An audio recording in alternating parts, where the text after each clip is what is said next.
Iloilo Night Watch sa syudad kag probinsya sang Iloilo. Gimaras Antique Aklan kapis syudad sang Bacolod kag Negros Occidental ilabi na sa sagwa sang pungsod. Ang ini nga programa magadala sa mga balita, impormasyon kag magasipad-sipad sa mga issues nga mangin patas ang presentasyon sa tanan kag mabatian sa Facebook page kag YouTube channel sang Iloilo Newsline. Ang Iloilo Night Watch mangin mata kag dulunggan sa mga listeners kag mga viewers kag ini mabatian halin las 8:30 sang gabi tubtob las 10 sang gabi.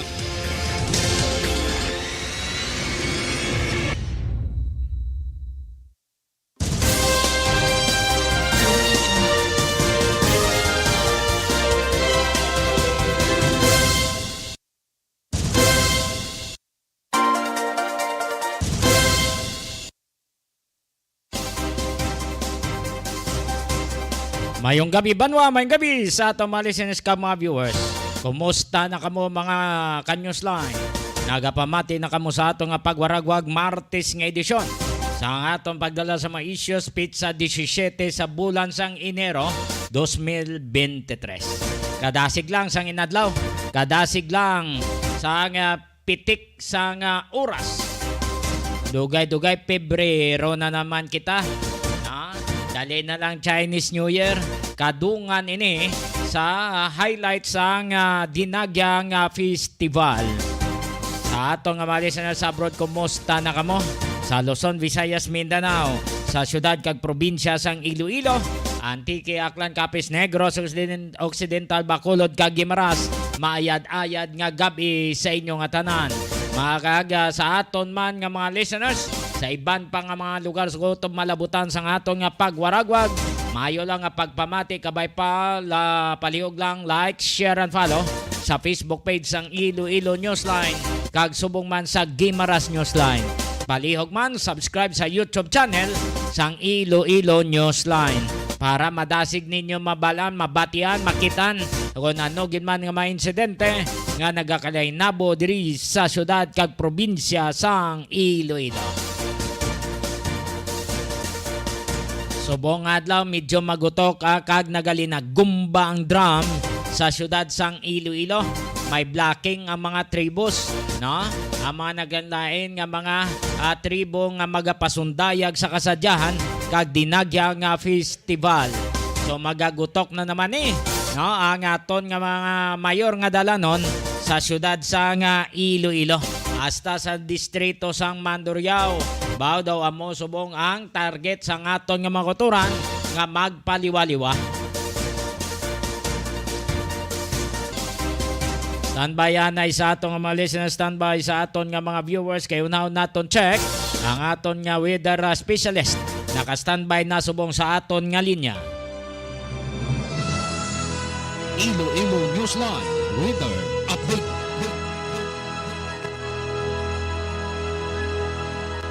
Engineer Quinca, sir, si Johnny Diaz sa Iloilo Newsline. Mayong gabi.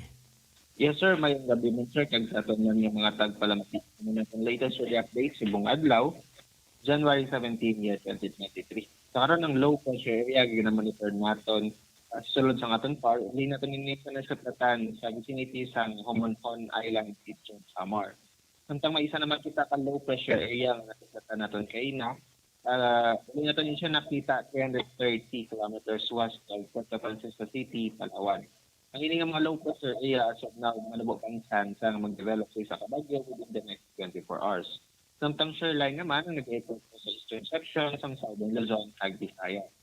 Ang Western Visayas maka-experiensya sa partly magalumon tutod sa magalumon ng kalangitan kaya ganyan isolated ang mga pagpangulat pag nag-uob, gayon sa mga localized thunderstorm kag LPA. Kasarangan naton hangin uli ng nihan na sidlangan, ag magadala ini isang kasatangan ng mga pagbalog sa aton kadagatan.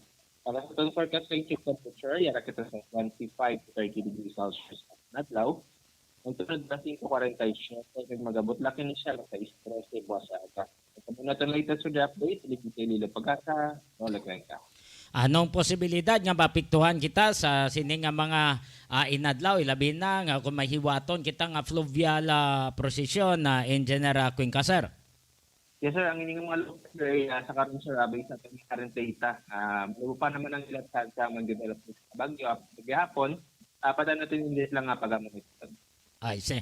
So maghalong-halong lang gali kita ni. Kag may tsansa nga magatupa ang ulan kontiyon sa nga kahaponanon. Yes sir, bali ko nga pinitang sa hapon na nun kagabihon nato no there sa high chance sa mga pagalong natin. Dalain ko nga local thunderstorm ang mga pagalong natin kung kaisa extended din sa nga low pressure area nga sa eastern Samar. Okay.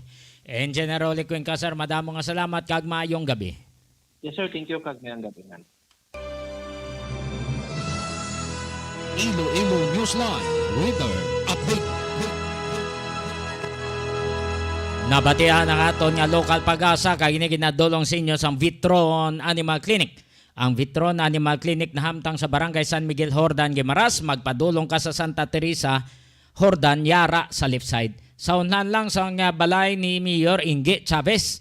Ara dirang Vitron ka ginapanagian ginadumala ni Doc Ronnie Galia.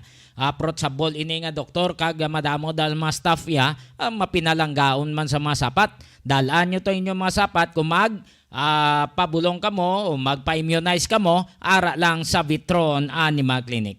Kag ina sa sapat Doc Ronnie Galia, pero kung magpa-check up naman ka mo, no, kamo nga mga tao bulong, magpa-check abi sa doktor, doktor gidabla, no?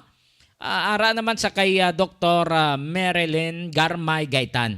Mangkot kamo kung din klinikaya, ara sa Cruising Pinya, no? Sa Cruising Pinya, Buena Vista, sa isa dablang parmasya, Miyerkules kag Sabado kitanay kamo to ni Doc Marilyn Garmay. Mayo ni nga doktor, nga tanda kag bata pa pagkatapos wala gid sang problema. May nabi-abihon labi na sa mga kabataan, no? Sa mga bata lang mamasakiton dalan nyo to. Makabalo gina si Doc Marilyn Garmay mag-ulo-ulo sa bata.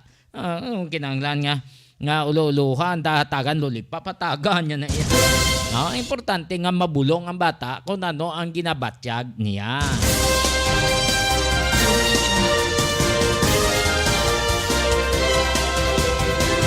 Kag pinang sa flower shop. Hindi ka mo magkalipat kung mayara kasal, mayara ka mo nga mga okasyon, no? Kung ano man dira, no? May namatyan ka mo, ara lang ang bulak dira sa pinang sa flower shop. Ginapanagyan ni Mr. and Mrs. Cyril Tacosalme.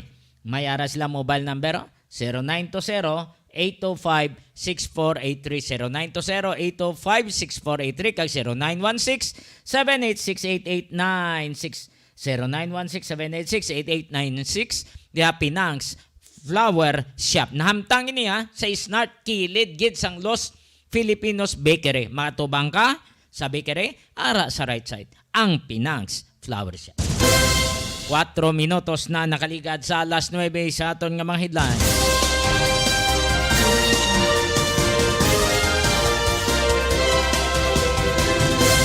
Manubo ang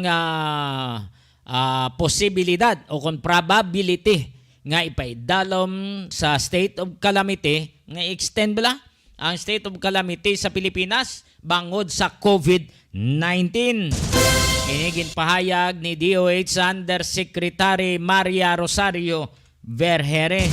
Samtang si Dr. Vergere nagpabutyag naman nga hindi niya mapunggan ang mga healthcare workers nga magwa sa pungsod nga magpabinturar man sa iban nga mga lugar para nga maka-gain sa nga good nga pangabuhi, no? Nga mabuligan man nilang ila pamilya, hindi yan na iya ma-stop, hindi niya na mapunggan, no? Kay ila na iya nga kaugalingon nga desisyon, ila na iya destiny sa mga healthcare workers nga magpasimbalad sa iban nga lugar.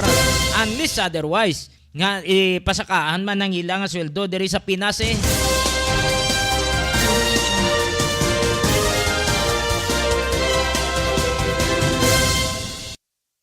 Samtang DFA o kung ara na Department of Foreign Affairs Executive Officer ginpamangkot kay na sa mga senador, no? o parte ni sa zero acquittal no sa mga OFW nga may mga kaso sa iban nga pungsod. Sa simple nga tinaga, way sa may nahimo ang aton nga mga opisyal sa DFA, no? Ti madamo nga mga ginkasuhan to nga mga OFW. Ang iban to nagbalato sa ila mo. Ang iban dito, no, naghimo man sang katuntuhan may ato man dito yang nga ginabusuhan, nagbato sila, himo man sila sang pamaagi. Ti kalabanan to kuno nga gid pang convict. Why gid sang acquittal, why gid sa may na-dismiss nga kaso to? Ti anong ginimo sang aton nga mga officers sa DFA, sa Department of Foreign Affairs, amo ne kay inang palamangkutanon sang mga senador.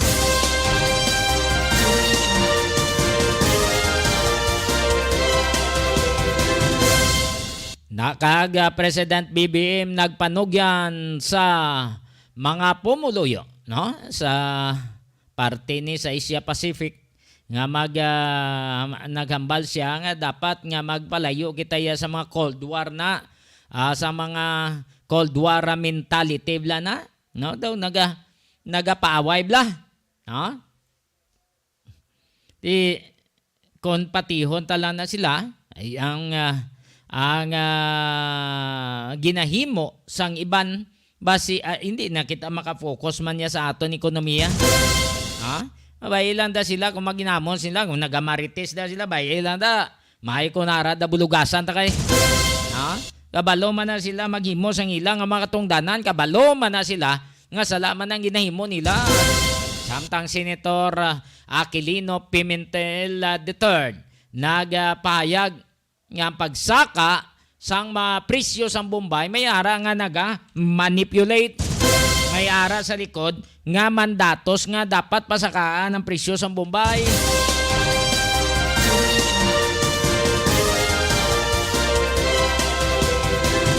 Yung presyo sang Bombay hindi basta-basta. Nga nagalingon o kung gisahon sila sa ila ko galingon, no?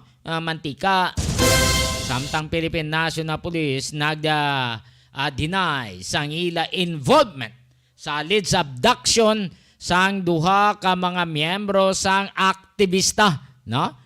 Dito sa Cebu City, particularmente sa port sang Cebu. Di way mabalan kundi ini nagkadton dayan gumanaw kaga arma na dayuha nga pahayag nga ginabdak o kung ginkuha sang wala maibaluan nga mga tawo samtang ara sa port sang Cebu City. So check man naton ini karon ang pahayag sang aton nga mga pulis. Dali na lang ang dinagyang festival. Rambol dito. Kabay pang mga pulista nga nakadeploy kag tutukan nyo ang kaagahon. Kay daw dira ang mga balong, no? Kag dira nagapasundayag ang aton nga mga pamatanon. Dapat nga maglibot-libot kamo. Colonel Leo Batilis, liog lang sir, no? Sa aton nga mga pulis, himuan nyo nga butangan nyo na sang oras nga amo ina ang dapat nga tutukan nyo nga lugar. Kag i-check naman tang karon ang update sa Ongka flyover. Kay nagpahayag ni si Secretary Manuel Bunuan sa nagpadulong sa syudad sang Iloilo nga ang tanan kuno nga mga requisitos, tanan nga mga requirements nga ginpahayag sang taga DPWH ginpatuman sa kontraktor na comply man kuno sang kontraktor. Tiyang pamangkot diin ng sala. Sino ang may sala? May movement pa bala subong ang structure na da?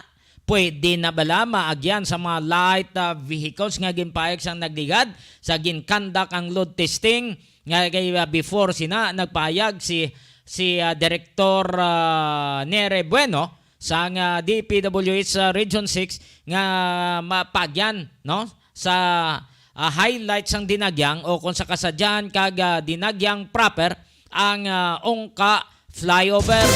Okay, that's why nga nag-conduct sila sang inspection kag mayara nga initial nga findings ang DPWH nga mo initani ang tingwanta nga makontak si Assistant Regional Director Engineer Alfroto. Kay para man mabalan bala kag hindi magsalig-salig ang mga pumuluyo kag hindi magilinotok sa idalom sang flyover dira sa ungka kon hinali ara na sa highlight sang festival. 11 minutos na nakaligad sa alas 9. Kag ginadolong man sa inyo sang CL Diaz Poultry Supply na hamtang sa barangay Bagakay, San Dionisio, Iloilo kag sa Hacienda Conchita, San Dionisio, Iloilo. Base magpamalaklon kamo sa mga feeds kag bulong, kadtuin nyo lang dang CL Diaz Poultry Supply. May araman sila barbershop, base lababok nyo. Pagunting lang kamo dito. Ginapanagyan kag ginadumalahan ni Totong Lerek kag Cheryl Lucindo Diaz. Toto Chalt, musta? Ayos lang. Di ko dia. Ma-program ta. 12 minutos na nakaligad sa alas 9. Base sa mga balikbayan nga magkadto sa syudad, magsaksi sa dinagyan. Gusto nyo kadto sa mga tourist destination sa syudad. Tanawan nyo lang ng wheels sang city government. Makitaan dira, no? Sa Iloilo Newsline, sa YouTube sang Iloilo Newsline, kag sa platform pagid Gimaras Newsline. Tanawan nyo lang palihog, no? Ang wheels ng city government. More power Iloilo, bringing more to life. When we first arrived, we said we'd be more. And we were. We said we'd give you more. And we did. We even sourced 100% of our electricity from renewable energy, all while having the lowest rates in the country. But wait, no, that's not enough. This year, we're going to do more. But what does do more mean? It means more upgrades.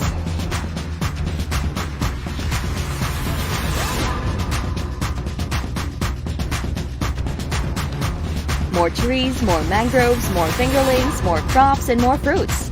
More of her, more of him, more of you, more of us, more of her, him, you, and us, making this world a better place for them. More power is going to do more, because with more power comes great sustainability.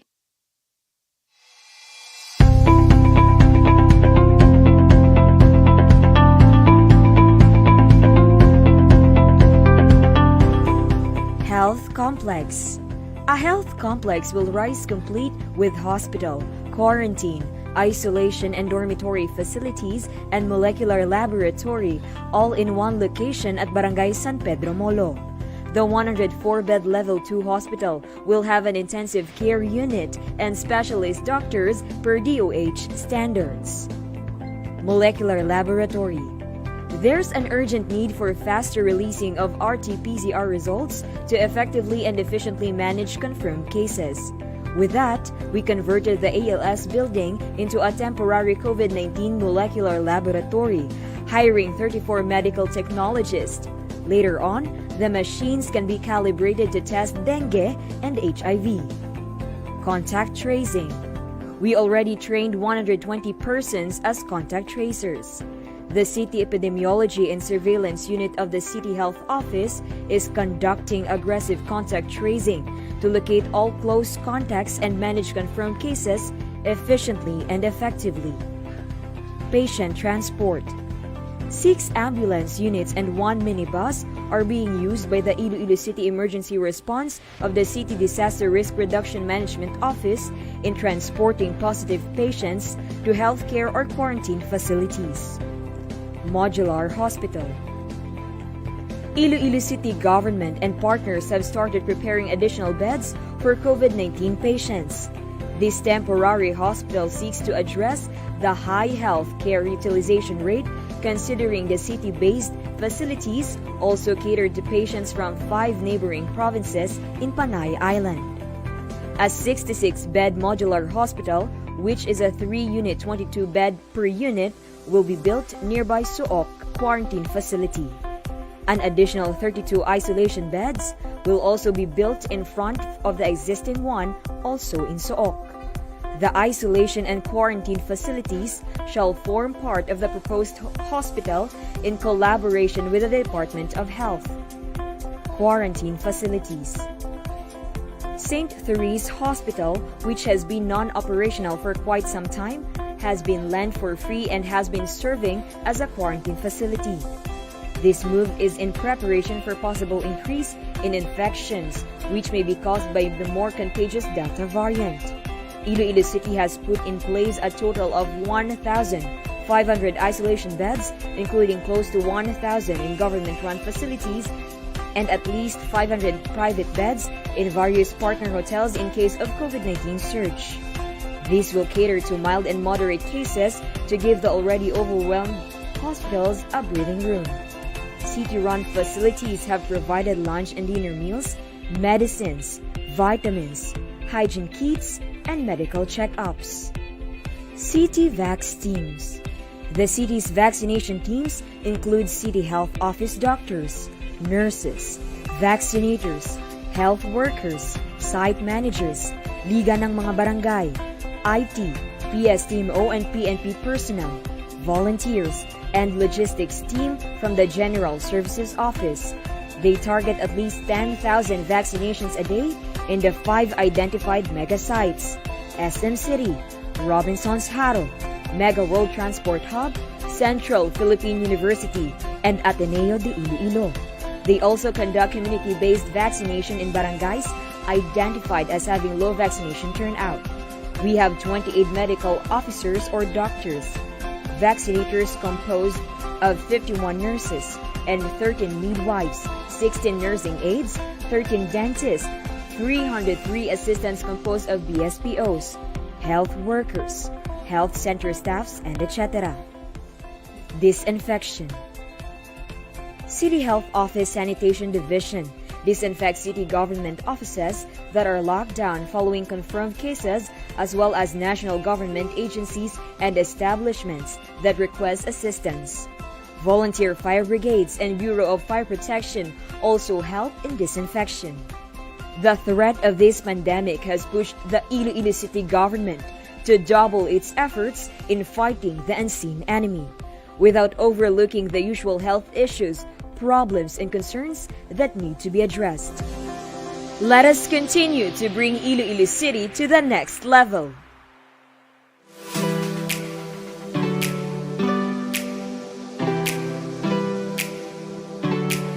Gusto mo bala sa manamit nga donut nga dalon sa imo pamilya? Hindi ka na magbakal sa iban pa. Bungod bukas na para sa tanan ang Mars Pastries nga napahamtang sa sulod sang Ceres Terminal sa Barangay Kamaligaro, syudad sang Iloilo. Ano pang ginahulat nyo? Dali na! Mabakal na kita sa donut sa Mars Pastries. Pasalubong nga may pagpalangga sa imo pamilya. Mars Pastries. Barato na, manamit pa!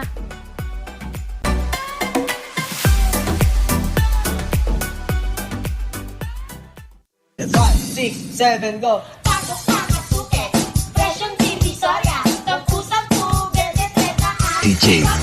Hello mga suki! Bukas na ang Sergeant Many Grocery kung sa diin makapamakal kamo kag makapangompra sang kinahanglanon sa sulod sang inyo balay. May baligya man sila para sa mga okasyon. Hindi na kamo kinahanglan magkadto sa banwa kag syudad. Gani ano pang ginahulat nyo? Bakal na!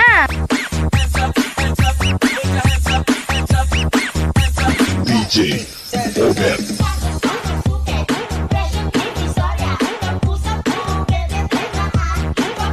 Ano pang ginahulat nyo? Bakal na! Sa Sergeant Many Grocery. Hello everyone, this is Jose Mary Chan. You know, next to Christmas, the most awaited season in Iloilo is the Iloilo Dinagyang Festival. Filled with dancing and singing to the drum beats, the Iloilo Dinagyang Festival also brings hope. It brings love, faith, and devotion. So I invite our fellow Ilonggos, wherever you are, to come and watch and support and join our very own unique Iloilo Dinagyang Festival 2023. Come and join the fun and spread the cheer to our beloved city. Thank you. Jose Marie Chan here.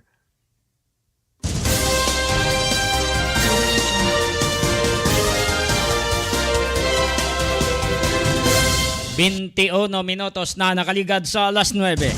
Kainigin na Dolong Mansinyo sang Cindy Sandy Store, wholesaler kag retailer na hamtang sa barangay Rizal Palapala, Uno City proper. Ginapanagyan ni Sir Brian kag Ma'am Ida Joy Bono. Sa atong mga listeners kag mga ka-newsline, ipabatita sa inyo kay ina ang porsyon sa paghiwat sa hearing dito sa Senado. May kang tanan sini sa sige pagsaka sa presyo sang Bombay. Nga nagpahayag sang damlaglang ang taga Department of Agriculture nga maganubo na kuno ang presyo sang Bombay. Pero daw wala sa gyapon pagnubo. No? Ang pahayag ni Senator Aquilino Pimentel III, posible nga mayara nga nagamanipulate sa presyo sang Bombay. Sino yan nagamanipulate ha? Yari si Senator Pimentel III. They believe in world trade, in a liberalized trade system. Then in that sense, the ultimate message is that the Philippines is open for business. Put it under your radar so that you are open to investing in the Philippines. So, but then the topic of the Sovereign Wealth Fund or the Maharlika Investment Fund, I think, is premature. The president should not be announcing something to big business as if it is already a done deal, because we are only maybe around halfway of the process, because we have a two-step process, Karen, in passing a law. We must have a law to establish the Sovereign Wealth Fund or the Maharlika Investment Fund, and we are just halfway.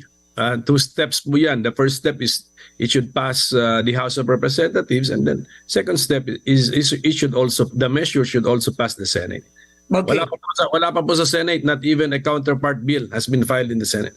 Oh. So not even a counterpart bill has been filed, because one would think that given the supermajority in the Senate, the president is also, of course, presuming, hoping, and assuming that it would pass. Pero wala pang counterpart bill. As far as I know, wala. Bakit? Because number one, was that Maharlika Investment Fund or the idea of a sovereign wealth fund mentioned in the SONA? Hindi. There has been a legislative executive meeting to identify the priorities. Was that identified as a priority? Wala. Because during those moments in time, there was no proposal about that. So that was never touched upon. So you see that, this is like a spur of the moment idea which caught fire in the House of Representatives. So we cannot say that this has been a priority from the beginning of the Marcos administration. Now, you've already seen so many administrations, gone through many presidents as well. What do you make of critics saying that an eighth trip for 7 months his office is too much? And yesterday, former NEDA chief Ernie Pernia says there will be no direct benefit to the country by going to the World Economic Forum. He sees that in a way as socializing with political elites, but in the past, it has not brought specific investments to the country. Yeah, socializing with political and business elites, big business. But then sometimes, you have to, this is part of parang public relations. You have to promote maybe some of them, although they're already elites, they have not heard of the Philippines. So this is, one way of, promoting the Philippines as a tourist destination, as an investment destination, or just merely bringing this to the attention of some people. That there is a country such as the Philippines. It is in Asia, in Southeast Asia, and we have laws, and these are the examples of our laws. These are the principles in our constitution. Siguro, and I think we should. I think our leader now can afford to travel because of the improved technology, means of communication. So he can still, our president can still act as a president even if he's outside of the country by using the latest technology. So yun na po yun. But then there is still a problem. For example, in our hearing on the problem with the price of onion yesterday. What came out? So, Because he is concurrent agriculture secretary. yun, that is what I will point out. For example, kahapon, I think there is this, it's not about onion now, it's about the fertilizer support fund. Okay, that was brought out. Funds are have already been downloaded in the regional level. There is now a problem with the signing authority of the undersecretary. Because there is a cap or a ceiling to the amount that the undersecretary can authorize the disbursement of. But if that had been a secretary, hindi undersecretary, but secretary, then that amount would be higher. But then the secretary is the president, so we have a problem now. So the persons who will sign would be undersecretaries. So therefore, they have reached the level, and then there is now a cessation of activity because they need to find out, should we now do something to increase the ceiling for the undersecretary, or do we wait for the secretary, who is the president, to sign now the document? So you see, these are unintended or unforeseen consequences of being concurrent secretary, the president being a concurrent secretary of a department. So what is wrong with, or what is the disadvantage of appointing a regular secretary? There will be advantages. There will be an additional person to help you run or address agricultural issues. Diba? You can still concentrate on agriculture. Wala naman nagbawal dun eh. But then in another setting, if there was a different agriculture secretary, the agriculture secretary would be attending the Senate hearings, and perhaps the senators would be lambasting the agriculture secretary. What's different in this situation is, how do you do that when it's the president himself who's the agriculture secretary and he has other responsibilities to deal with? Yes, but we do not want them to appear in our hearings so that we can lambast them. We will lambast them, and there are good reasons to criticize them. But the point is, yun na nga, we are talking to undersecretaries, and then they can cite regulations providing the extent of their powers. So, at saka if you just look at logic, no, the main problem is agricultural productivity. So we want to produce more using our land. There is nothing which prevents the president from making agriculture his priority, even if he has already a regular secretary. Therefore, logic tells us, if you appoint a regular secretary, there is an extra brain and a heart which will now help you address your priority. So, walang mawawala, may tulong pa. How important is it that the president already fill up positions that are still right now either have an OIC or, for example, agriculture, and then you have health, wherein Secretary Vergere is still OIC, and then apparently there are some posts under the armed forces as well that are not filled up. So gaano kakalaga ito that tapusin na po niya? Very important with the department secretaries, because as I mentioned yung kanina, undersecretaries have their limits, and OICs as well.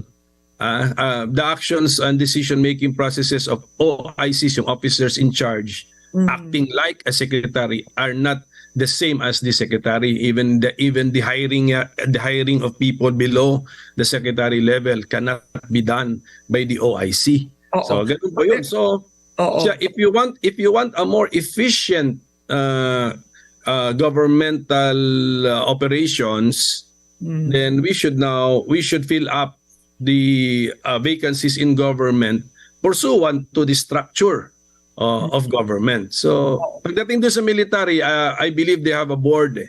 They have a board of generals. So let the process play out, no? So But what does this say of his administration 7 months into it, that you have, for example, the latest, the National Security Advisor Clarita Carlos has been moved to another post and replaced by, I believe, General Año. So does this affect the stability of his administration?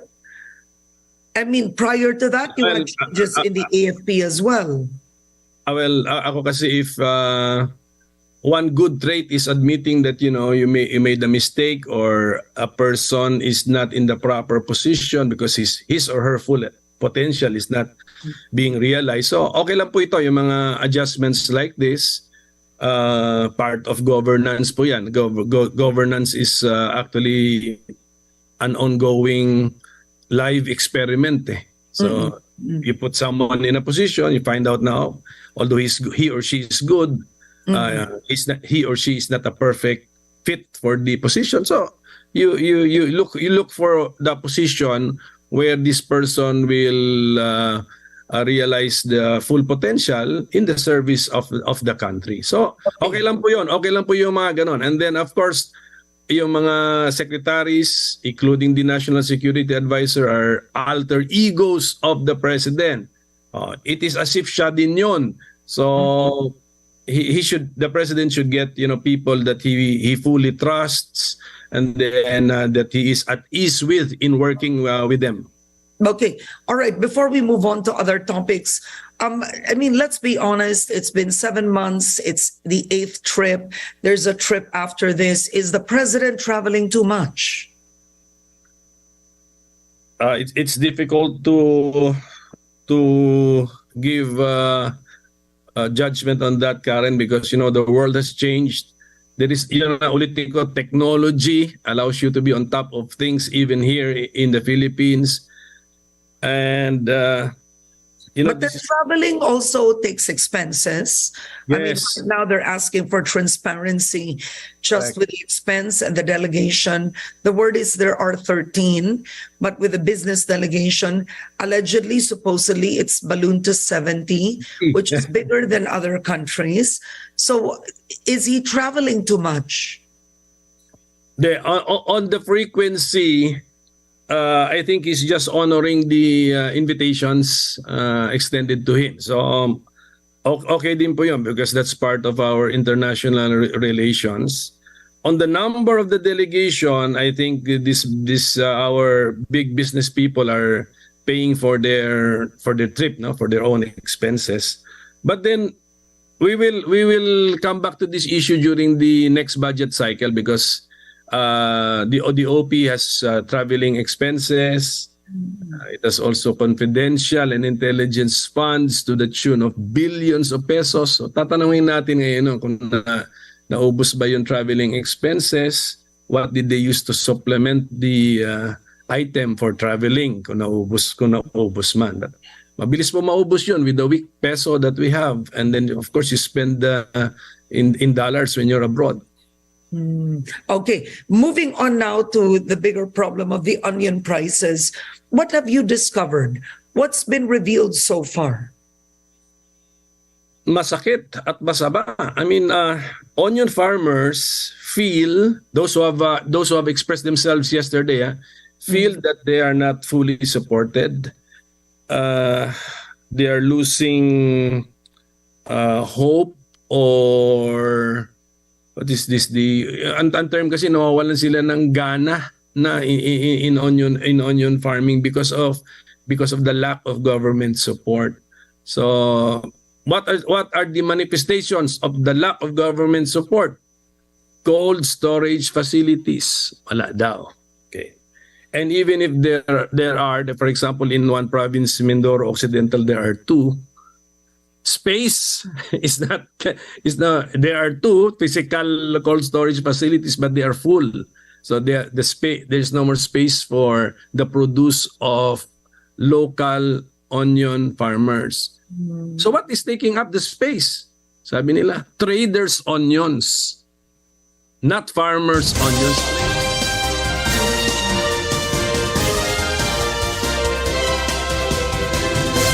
Sakto gini si Senator Senator Aquilino Pimentel III nga kaluluoy ang mga farmers, no?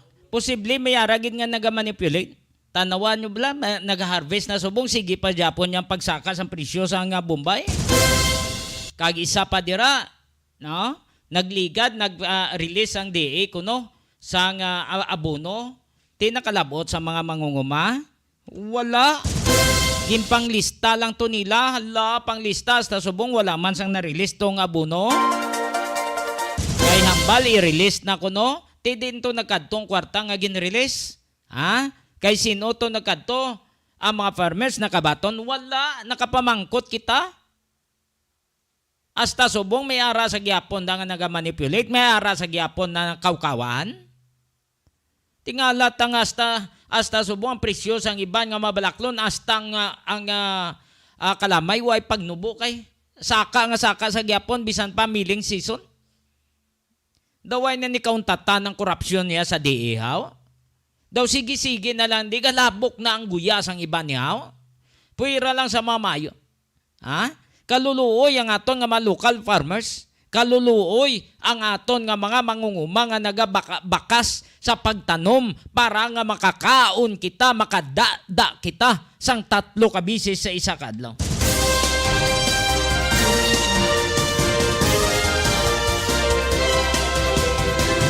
Katapusan na mo ning sitwasyon.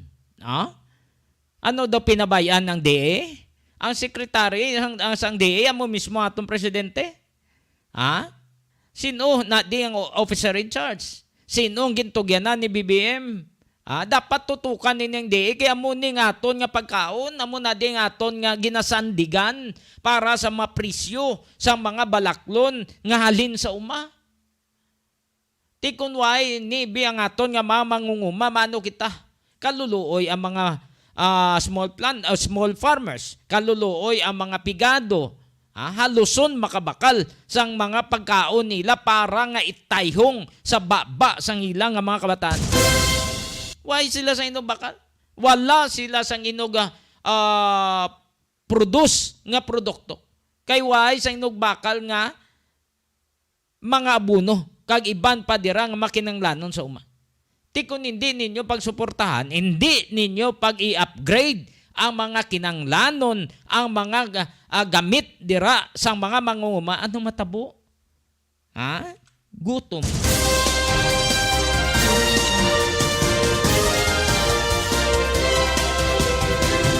39 minutos na nakaligad sa alas 9. Kagini ginadolong sa inyo sang Ludlif Trading and Services. Isa man kadako construction firm nga nabase sa Metro Manila. Nag-obra sa mga balay, sa mga mansions, kag mga merkado publiko.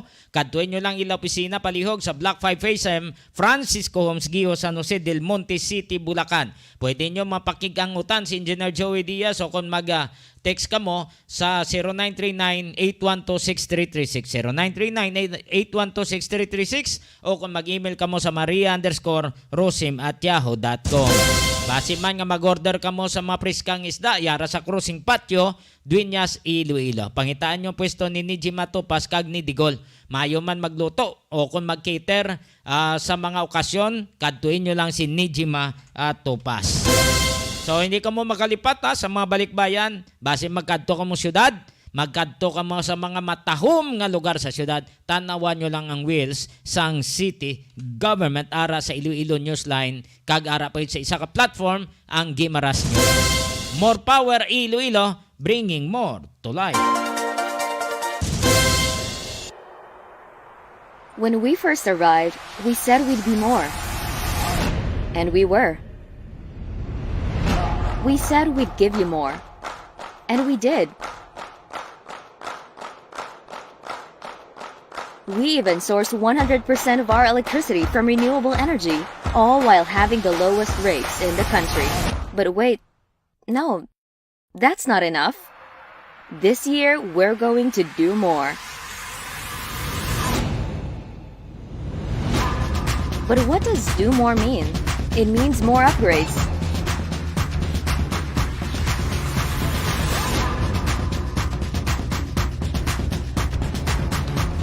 more trees, more mangroves, more fingerlings, more crops, and more fruits. More of her, more of him, more of you, more of us, more of her, him, you, and us, making this world a better place for them. More power is going to do more, because with more power comes great sustainability.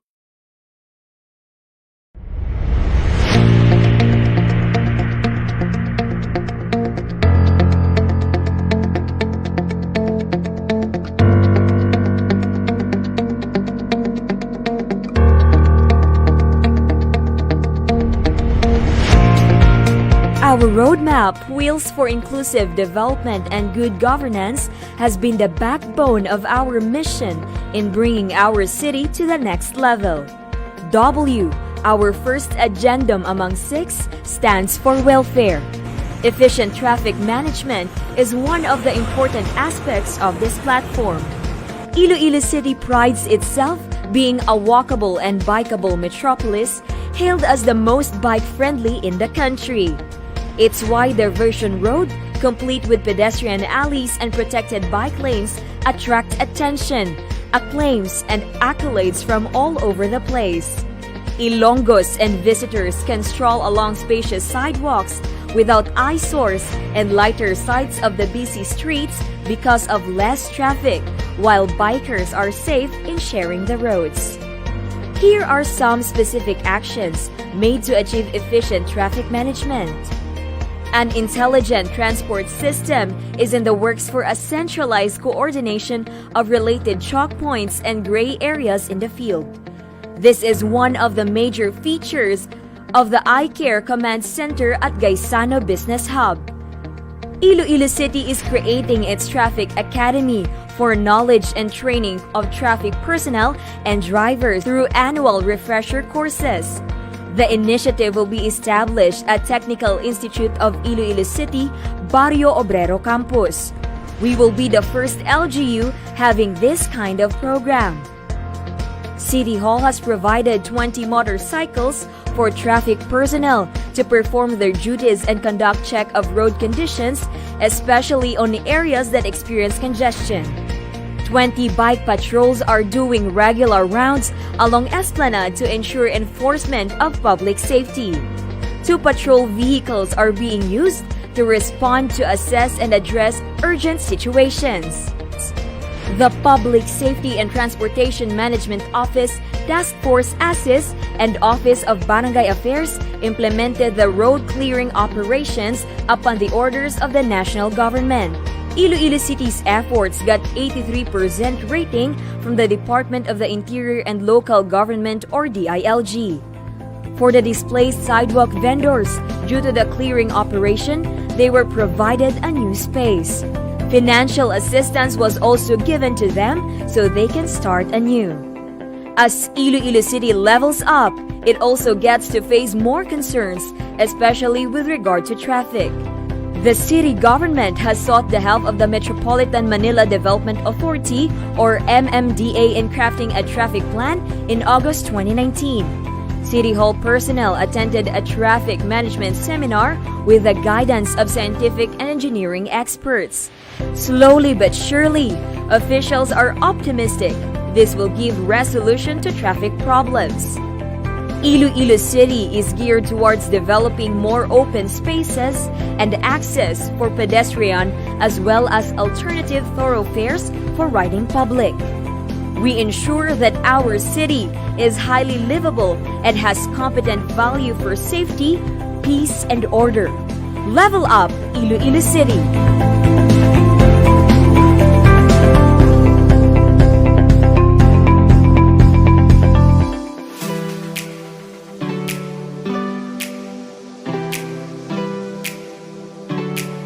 Gusto mo bala sa manamit nga donut nga dalon sa imo pamilya? Hindi ka na magbakal sa iban pa. Bangod bukas na para sa tanan ang Mars Pastries nga napahamtang sa sulod sang Ceres Terminal sa Barangay Kamaligaro, syudad sang Iloilo. Ano pang ginahulat nyo? Dali na! Mabakal na kita sa donut sa Mars Pastries. Pasalubong nga may pagpalangga sa imo pamilya. Mars Pastries. Barato na, manami pa!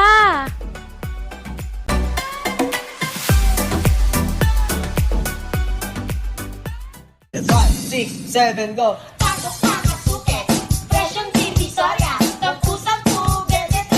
DJ Obet. Hello mga suki! Bukas na ang Sergeant Many Grocery kung sa diin makapamakal kamo kag makapangompra sang kinahanglanon sa sulod sang inyo balay. May baligya man sila para sa mga okasyon. Hindi na kamo kinahanglan magkadto sa banwa kag syudad. Gani ano pang ginahulat nyo? Bakal na! DJ Obet.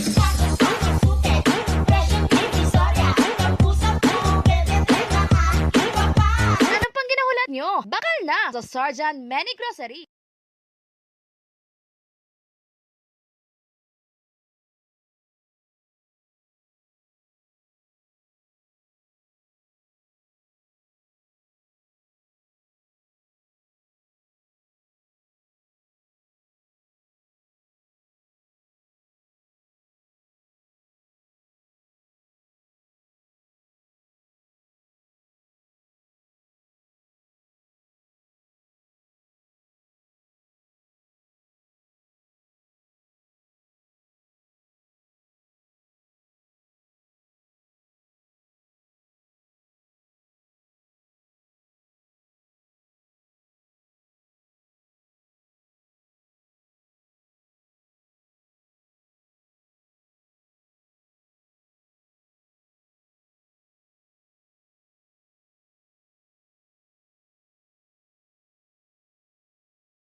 And as we mentioned earlier, Pilare, thank you for joining us.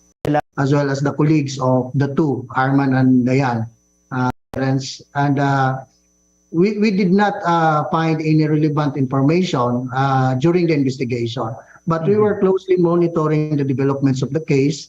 And it is a very good development that we have found out that the two victims are now safe, because it would be a breakthrough in our investigation if we could give statements so that we could identify the perpetrators, know of the narrative, and subsequently file charges if the perpetrators are identified.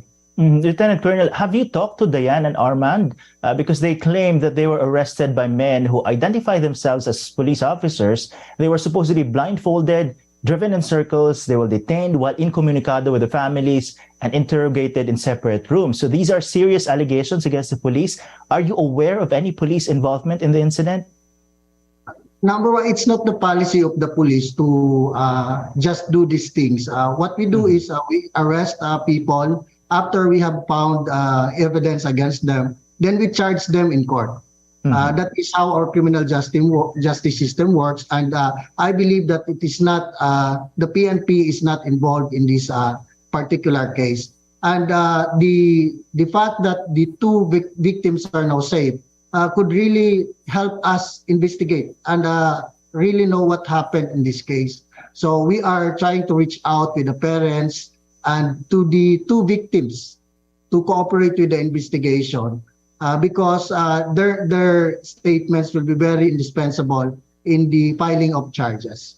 And Lieutenant Colonel, would you know if there are outstanding warrants of arrest against Dayan and Armand?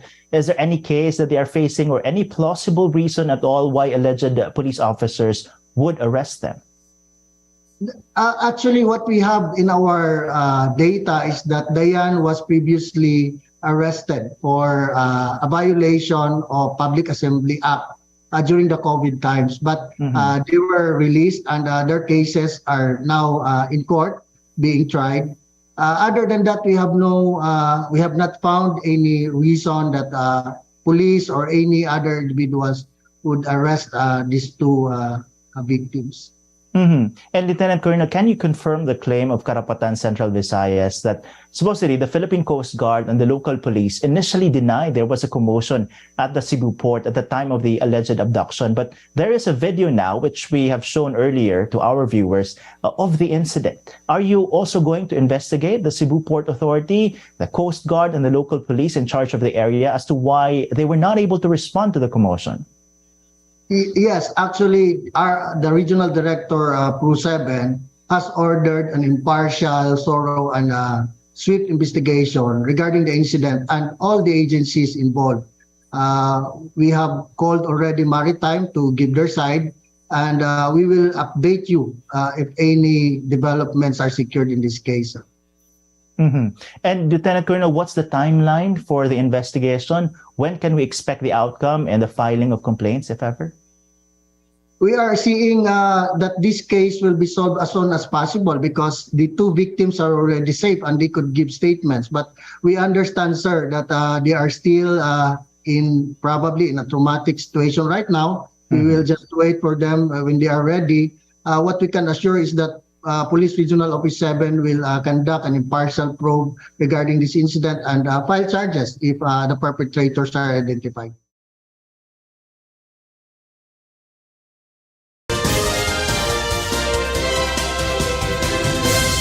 Nabatian si Police Lieutenant Colonel Gerard A. Pilari sa may interview sa in Cebu. Parte ni salid sa abduction sa ginapatian activist yang ara sa port of Cebu City nagkinagual kay ginpang pick up kuno no way mabalan kung sino ginman ang nagpang pick up ini sila. Kay so far, wala man sang warrant of arrest. Sandig kay Lieutenant Colonel Pilari, di anong natabo, anong sala nila, sino ang nag-pick up, sino ang may kahimuan. Di hasta subong madamo ang nagapamangkot. Ha? Kay way man naka-uniform ang mga nagkuluha dito sa duha sini, kanday dayan, kag subuman kay Arman. Way man mabalan, way man nag-respond dito sa kumusyon ng Port Police, ang Coast Guard, no? Kung nara malang sila, nga way sila nag-respond dito, anong tabo? Nakumaan sila?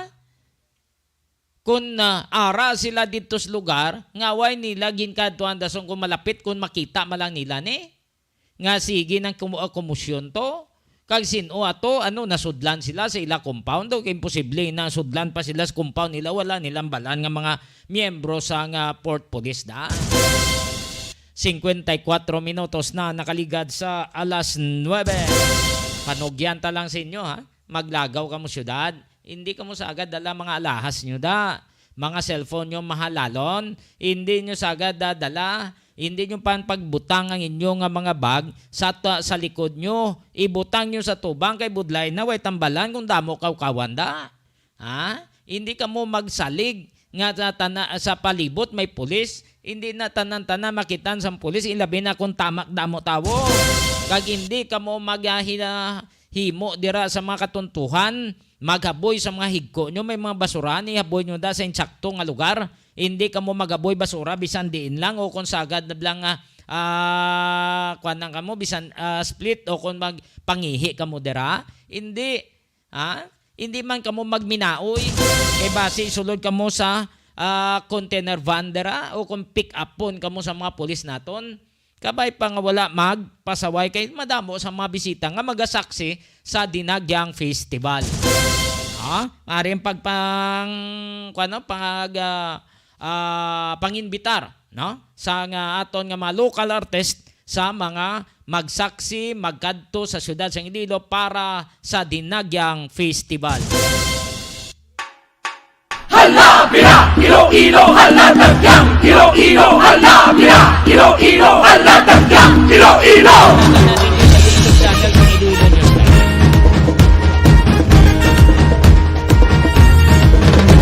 Magbangon kakag, ipadayaw ang Iloilo. Ang pag-ikugma sa ton nga dakpanwa sa kalibutan. Bato mo siya, ibayaw ang bandera. Sige halabira, Ilonggo ka. Magtululong yun na, di puno ang pwersa, itipong ang kausa.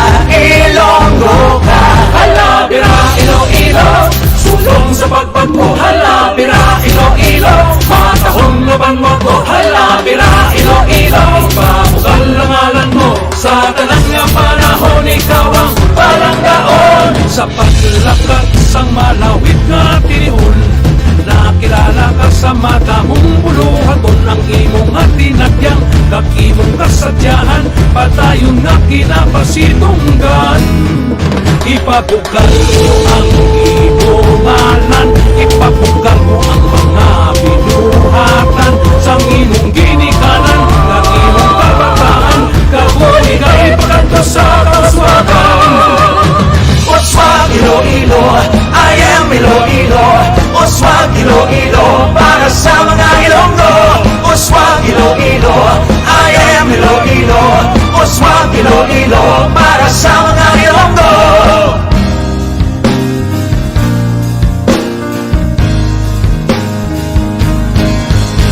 Magbago na Ilonggo ka, ipakita ang kaisog Ilonggo. Sa bilog na kalibutan, ato niya ibaladra, ang ato niya bandera kalabira. Ipapugal mo ang Iloilo, ang imo pagigugma sa imo dakpan. Malabaw sa tanan, kita magapatayon. Uswag Iloilo, Oswag Iloilo, alaya Iloilo. Oswag Iloilo, para sa mga Ilonggo. Oswag Iloilo, alaya Iloilo. Oswag Iloilo, para sa mga Ilonggo. Alaya Iloilo, Oswag Iloilo, para sa mga Ilonggo. Oswag Iloilo, alaya Iloilo. Oswag Iloilo, para sa mga Ilonggo.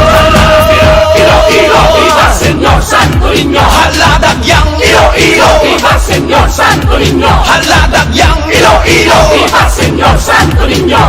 Uswag Iloilo, halabira.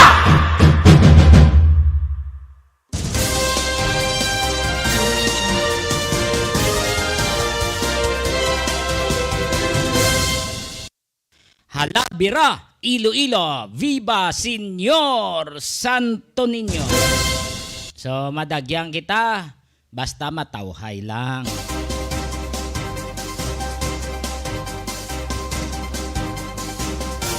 Wala na kita sa tinyo sa atong pangalagat. Kita naman kita buwas. Diri lang kita kutob. Kabay pa mapaluntad lang kalinong kagatawhay. Kagabay pa ubayan ng kita sa mahal nga makako. Salamat sa mga blessings kaga grasya ang ginhatag niya, kagabuhing ginhatag niya sa aton subungad. Kag pagbugtaw tabwas, maayo sa gyapon naton panglawason. Wala sang sablag, wala sa tasang masakit. Ubayan ng kita tanan-tanan hasta ang aton nga mga ka-newsline.